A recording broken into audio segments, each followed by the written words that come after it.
Malik Ahmad doctor صاحب پہلے تو پرزور احتجاج کہ آپ لیٹ ہو گئے، لیکن چلیں آپ تشریف لے آئے. میں نے آغاز آپ سے کرنا تھا کیونکہ الیکشن کمیشن نے نوٹس آج وفاقی کابینہ کے ممبرز کو جاری کیا ہے، 2 معزز ممبران کو.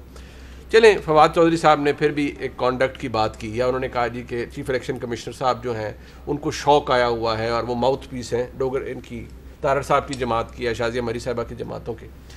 لیکن یہ کہنا ایک وفاقی کابینہ کے ممبر کا کہ جی الیکشن کمیشن نے پیسے پکڑے ہوئے ہیں، یہ بات اعظم سباتی صاحب نے کی، یہ کتنا تضحیک آمیز رویہ ہے ایک آئینی ادارے کے لیے؟ بسم اللہ الرحمن الرحیم.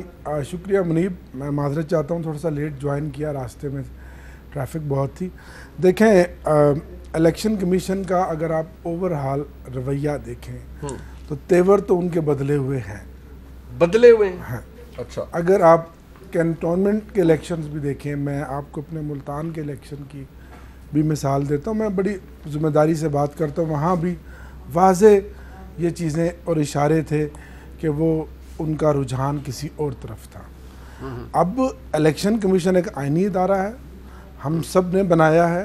چیف آف الیکشن کمیشنر جو ہے مشاورت سے بنے ہیں ایک آئینی، اور آپ کے نومنی تھے، آئینی طریقہ کار سے بالکل ہمارے نومنی تھے، اور بطور سول سروس ان کی ریپوٹیشن بھی بہت اچھی رہے ہیں. اب معاملہ صرف ای وی ایم کا، مشین کا، ان دونوں سیاسی جماعتوں نے پھنسا لیا ہے، اس کو پولیٹیکل سکورنگ کے لیے اور سیاسی بنا دیا، الجھا دیا. یہ تو سیاسی لوگ ہیں تو بنائیں گے سیاسی، نہیں پوائنٹ سکورنگ. ابھی شفافیت کی یہ بات کر رہی تھی، ٹرانسپیرنسی کی بات شازیہ مری کر رہی تھی. کوئی آپ بھی تو پھر تجویز لے کر آئے نا کہ 2023 کا الیکشن کس طرح بہتر ہو. ہوش جب سے میں نے سنبھالی ہے، سیاست کا طالب علم ہوں، ہر الیکشن کے اوپر الزامات ہیں، اس کے نتیجے پہ الزامات ہیں، طریقہ کار پہ الزامات ہیں، دھاندلی کے الزامات ہیں، بیلٹ پیپر چوری ہونے کے الزامات. اور دوسرا کیا یہ بتائیں کہ ٹیکنالوجی کا استعمال غلط چیز ہے؟ نہیں، آپ کی بات وہ تو دیکھیے ایک ایسی چیز ہے جس پہ آپ کو تمام جماعتوں کو نیگوشیٹ کرنا، بیٹھنا، ڈسکس کرنا چاہیے. ای وی ایم کے نزدیک بھی نہیں جاتے. لیکن جناب والا آپ اداروں کی عزت کروانے آئے تھے، جناب ڈوگر صاحب آپ کی جماعت، آپ آئے تھے اداروں کی عزت کروانے، لیکن یہاں پر تو اداروں کی بے توقیری آپ خود کر رہے ہیں. آپ کہہ رہے ہیں پیسے پکڑ لیے ہیں، یہ کتنا بڑا الزام ہے. ان 3 سالوں میں وزیر اعظم پاکستان عمران خان نے تمام اداروں کو امپاور کیا اور ان کو آئین اور قانون کی حدود کے اندر رہتے ہوئے جو ان کا فنکشن رہا، اس فنکشن میں کہیں حکومت نے یا پرائم منسٹر نے انٹرفیرنس نہیں کی.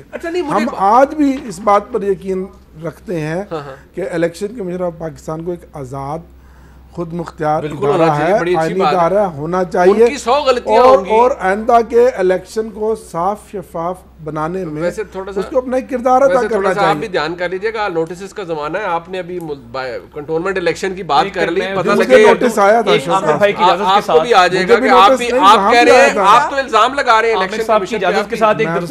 میں تو تیور بدلے ہوئے کی بات کر رہا ہوں. تیور بدلے نہیں، یہ تیور بدلا ہوا کیا چیز ہوتی ہے؟ میں ایک درستگی کرنا چاہتا ہوں، ایک درستگی چھوٹی سی کریکشن.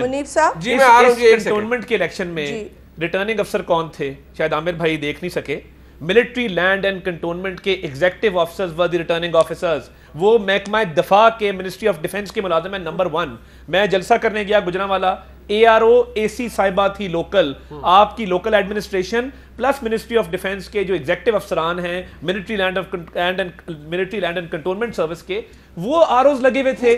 آپ الیکشن کمیشن کو کیوں بلیم کر رہے ہیں؟ پریزائڈنگ آفیسر، ریٹرننگ آفیسرز اور وہاں جو پولنگ سکیم اور بہت ساری چیزیں الیکشن کمیشن ہی کرتا ہے. ٹھیک ہے، تو اس میں ہمارے کچھ تحفظات تھے، لیکن ہم پیچھے کی طرف نہیں دیکھنا چاہتے، ہم تو آگے کی طرف بڑھنا چاہتے ہیں. آئے بیٹھے ہمارے ساتھ بات کریں. بیٹھنا اور بات ہے. آپ تو کہتے ہیں ادارے نے پیسے پکڑ لیے اور ادارہ سیاست کر رہا ہے. چیف الیکشن کمیشنر کو شوق ہے تو وہ ایم این اے کا انتخاب لڑ لے اور پتہ لگ جائے گا انہیں ان کی حیثیت کیا ہے.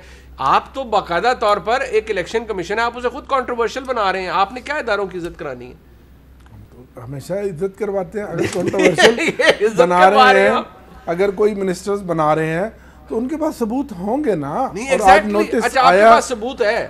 آج نوٹس آیا تو جواب دیں گے. Very good. میں نے تو الزام نہیں لگایا نا. اچھا نہیں بالکل ٹھیک ہے. آپ نے کہا تیور بدلے میں. میں تیور تو بدلے ہوئے پہلے ان کی فیور میں تھے. یہ آپ کو نہیں پتا. نہیں ہماری تو فیور میں نہیں تھے. بدلے ہوئے کا کیا مطلب ہے کہ وہ فیور میں رہے ہمیشہ. اچھا ویسے شازیہ مری صاحبہ آپ کو تو خدا نہ خواستہ ایسا نہیں لگا کہ کسی کے تیور بدلے ہوئے ہیں؟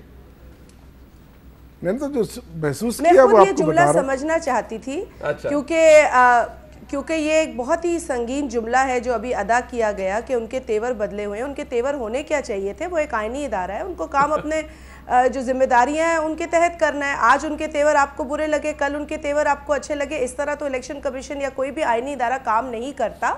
آپ کی منشا اور آپ کی مرضی کے مطابق کام نہیں کرتا, اسے اپنے طریقہ کار پہ چلنا چاہیے. اس وقت جو ہے صحیح معنوں میں یہ پتہ چل سکتا ہے کہ یہ حکومت واقعتاً ان کی جو انڈیپینڈنس ہے اس کا احترام کرتی ہے یا نہیں کرتی. تو میرا خیال ہے کہ یہ جملہ بھی اسی زمرے میں ہے جو اس وقت پی ٹی آئی کی لائن ہے کہ آپ ای سی پی کی توہین کریں, ای سی پی پر الزامات لگائیں. دیکھیں میں صرف عامر بھائی کیونکہ ایک سیاسی کارکن ہیں اور میں اس لیے ان کا احترام کرتی ہوں, میں ان کو یہ مشورہ بھی دیتی ہوں کہ پلیز اگر یہ آپ کی حکومت کی لائن ہے آپ اسے ٹو نہ کریں. اگر آپ واقعی سیاسی کارکن ہیں, آپ کا ادارے کے کسی بھی فیصلے سے اختلاف ہو سکتا ہے, لیکن ادارے پر انگلی اٹھانا, اس پر پتھراؤ کرنا, اس کا گھیراؤ جلاؤ کرنا کسی بھی سیاسی کارکن کو یہ زیب نہیں دیتا. اور جس نے یہ ماضی میں کیا اس کو معافی مانگنی پڑی. ہمارے بھی بہت اختلافات اداروں سے ہو سکتے ہیں, لیکن اداروں کا احترام بہت ضروری ہے. نہیں وہ ایک احتجاج تو آپ نے بھی کیا تھا نا. ہماری ٹریننگ تھوڑی فرق ہے نا. وہ جب آپ نے پی ٹی وی کو آگ لگائی اور 126 دن سنا ہو کہ عمران خان دے جلسے دے وچ میرا نچنے نو جی کردا, تو پھر آپ کا کئی دفعہ دل کرتا ہے کہ آپ ماچس جلا کے تو کہیں پہ آگ لگا. اور سپریم کورٹ پر حملہ بھی ابھی لوگ نہیں جی, وہ اس پہ سزا ہو گئی تھی طارق عزیز صاحب مرحوم کو, ساری عمر کے لیے نااہل ہو گئے تھے. کپڑے بھی سکھائے. پی ٹی آئی نے الیکشن کمیشن کے آگے تو آپ نے بھی احتجاج کیا تھا. احتجاج ساروں نے کیا ہے کیا؟ اور اس کے بعد سیکٹری الیکشن کمیشن کو کابینہ کا ممبر بھی لگایا تھا بابر یعقوب فتح محمد صاحب. احتجاج کریں, آئینی حدود میں رہ کر احتجاج کریں, اس میں کوئی کسی کو روکتا نہیں ہے. لیکن یہ کہنا کہ انہوں نے پیسے پکڑے ہیں اسے جلا دو, ان کے تیور بدلے ہوئے ہیں, یہ مناسب بالکل نہیں ہے. یہ ویسے ملک عامر ڈوگر صاحب کی طرف سے جب یہ جملہ آیا ہے تو اس حوالے سے تھوڑی سی وضاحت مزید ضروری ہے. میں ڈوگر صاحب سے مزید چاہوں گا کہ اس کے اوپر تھوڑی سی ہائی وولٹیج کی روشنی ڈالیں.